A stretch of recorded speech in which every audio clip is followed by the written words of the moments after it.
Are you starting out as a producer on YouTube and struggling to maintain a consistent flow of visitors to your website? Well, I know we've all heard of email marketing, but I'm going to show you exactly how to set it up to rapidly increase your chances of actually getting those people to open the emails and go back to your website. And I promise if you do this correctly, this will be huge for your sales and overall traffic in general. Hey guys, I know it's been a while since I last posted. I'm sorry I took such a long break. I actually just recently quit my 9-to-5, so I'm going all in on YouTube. We're going to be posting out content all the time. So if you'd like to stay in the loop on all things producer related, be sure to join the Discord down below. This isn't me trying to sell you anything. I say this in every video. I just genuinely love having a community of people where we can converse one-on-one, share ideas, and watch each other all grow into the successful producers we want to be. If I gloss over anything in this video, make sure to let me know in the comments below any questions you may have, as well as things that I could have done better. So just for a moment, let's talk about why email marketing is so important. So as a music producer, you should have multiple ways to funnel people to your website. So let's just assume you're funneling people to your website with YouTube, BeatStars, and Instagram. Out of all these people that come to your website, we are just going to assume, since we are selling an entirely digital product, that 99% of people are not going to buy something. Now, this may not be the exact statistic because I'm just going off of memory, but I believe it's somewhat accurate. So, hey, we had 100 people visit our website. That means we should statistically get one sale. That's awesome. But there's another way to take advantage of these 100 other people that didn't buy your beat, and that's with email marketing. So you can incentivize people to join your email list with a pop-up that offers a discount on their first purchase. You can also get people's emails by offering free stuff. So please put free downloads on your beats. It may sound bad to just let somebody download your beat for free, but this is how you are going to get a large amount of emails, and I promise it pays off. Now, the last way that we can get somebody's email is just through a direct purchase. So the reason I'm mapping this out is that each type of customer should be getting a customized email when they're first joining your email list. Then you could even continue that for a week and then make another personalized email for them. So eventually you're just going to group them down into one email list that's just going to automatically send out emails every single week, basically just incentivizing to come back to this store. So the awesome thing about this is after you've set this up, 99% of your work is already done. This just runs for you automatically, and there's not much you have to do, except I would recommend if somebody reaches back out to you to reply back to their email. So we've kind of drawn a crappy diagram just briefly going over everything. Now it's time to get into actually setting it up. So we're going to be using Mailchimp if you didn't see the title, because it is directly integrated through BeatStars Pro. So all of those specific groupings that I mapped out, they should already be integrated through the Mailchimp, and there's no setup on the back end side of things. So your homepage should look something like this. If it doesn't, just go over here to automations, overview, and then hit build from scratch. They do have templates that you can use, but I just kind of like making my own. The first thing you're going to do is choose a starting point. We're going to choose a tag. So the first tag that we mentioned was the subscription form, which is that pop-up that's at the beginning of your website. BeatStars Pro page does have an option to add that on there. So make sure to get that set up and then set up your discount code that you're going to be sending out through your emails. So the first thing I add is an if-else journey point. This is how we're going to sort everyone into their own tree branch. So click on segment filters, click on tags. Now it's basically saying if contact is tagged subscription form, they're going to send them this way. If they're not, they're going to send them this way. That is a good thing. Now we're going to add starting point 2. Click on tag again, and then choose your next tag, which should be free download. Now, because of this if-else condition that we created, the free download group is going to go down this way. And then we'll go ahead and add our last tag doing the same thing, which should be sales. So now both of these tags are traveling towards this way. We're going to create another if-else condition, and we're going to click on tag again. If contact is tagged free download, they are now going to go this way. So you've got subscription form traveling this way, free download traveling this way, sales traveling this way. And then the first thing we want to do is send out that welcome email. So we'll start with subscription form. Go ahead and click on add a journey point, send email. Now the key to actually getting people to open your emails, and this is very important, you want your emails to be somewhat personalized. You want it to seem like you're directly emailing that person and just engaging with them one-on-one. I'm gonna be a little bit more casual with it. I'm gonna say, yo, welcome to the club. And then your preview text, you just kind of want to be edging them. I can't say that. You're pretty much just giving them a sneak peek on what they're going to see in the email. So for this one, we'll say, here's your discount. And I am just going to use the classic builder. I'm not too familiar with the new builder. And I am going to use the sell products template.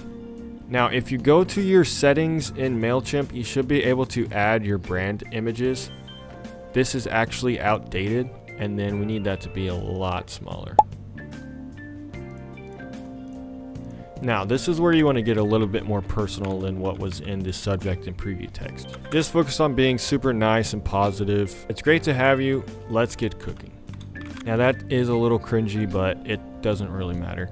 Here's your discount code on your first purchase. And then you'll put whatever. So then we're going to put, make sure to send me what you cook up. I'd love to work with you one-on-one. You don't have to follow this exactly. I'm not being as creative as I normally would be, but I'm just trying to give you a general flow for how I try to create a little bit more of a personal email. Now, start shopping sounds a little bit like we're almost immediately asking them to buy something, and I don't really like that. So we're going to put browse tracks. Also, make sure when you click on that to add your web address in there. And that's pretty much all I'm going to put on that for now. Then we're going to do the same thing on free download as well as sales. Since I already showed you how to structure it and set it up, I'm just going to go over the types of things that I would say to try and get people to actually open the emails.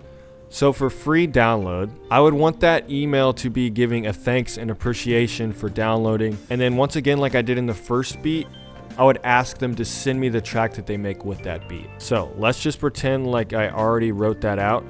And then we're going to go down here to the email that the sales tab gets. This one you want to be the most thankful for because they actually bought something. You can structure it almost the same as you did with your free download email, but I would make it even a little bit more personable. At that point, you should be working one-on-one with that artist if you actually care about where your beats are going. So now that you've gotten all your emails crafted for everyone, you're going to go ahead and set a time delay. For now, we'll just do 1 week. I would highly recommend not doing a daily email. That could annoy people very quickly. So we've got 1 week delay set up on everyone. This next email is just going to be a follow-up email. For subscription forms, those people didn't download or buy anything. So I would just say something like, hey, I had some new tracks come out this week. Definitely give them a listen. If you make anything with them, be sure to send them to me. On the free download, I would just ask them if they've made anything with the beat that they downloaded yet. So the subject would be something like, hey, how's it going? Just any generic question that's going to remind somebody, hey, I downloaded this guy's beat. I forgot that I needed to make something, or I forgot that I needed to go buy this beat. And then with sales, you do pretty much a similar email to the free download one. Have you made anything? If you need some inspiration, I've got some more beats down below. So after that, we're going to add another 1 week delay. So now the focus should be to get everybody moved into a weekly newsletter after you've sent out your personalized emails. So down here in the middle, we're going to create an if-else condition, which we're going to go down in the filters all the way down to email interaction.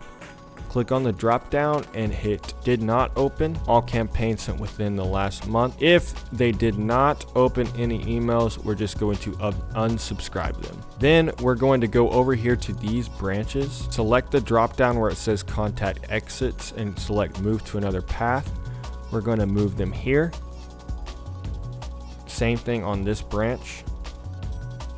So that way, that if else condition will apply to all of these people. Then all of the people who have opened your emails are going to go down here into your weekly newsletter. Your weekly newsletter emails can just be stuff like, hey, had some new tracks come out this week. Be sure to give them a listen. If you make anything with them, definitely send them back to me. You could also put emails for sales campaigns. So you could say, hey, I'm running a 20% discount right now on all my beats. And we're just going to create 1 week delays in between all of the weekly newsletter emails. Now, I got this idea from Control, who is another YouTuber who makes fire content, so definitely check out his channel. But he had the idea of sending an email that would send somebody a vocal mixing tutorial, and you could just link a YouTube video in that email. And I thought that was a genius idea. So definitely watch his Mailchimp video if you want to learn how to set that up. But ultimately, we just want to get 3 to 4 solid emails that are just going to cycle over and over and over. And we can create another if-else condition at the very end to unsubscribe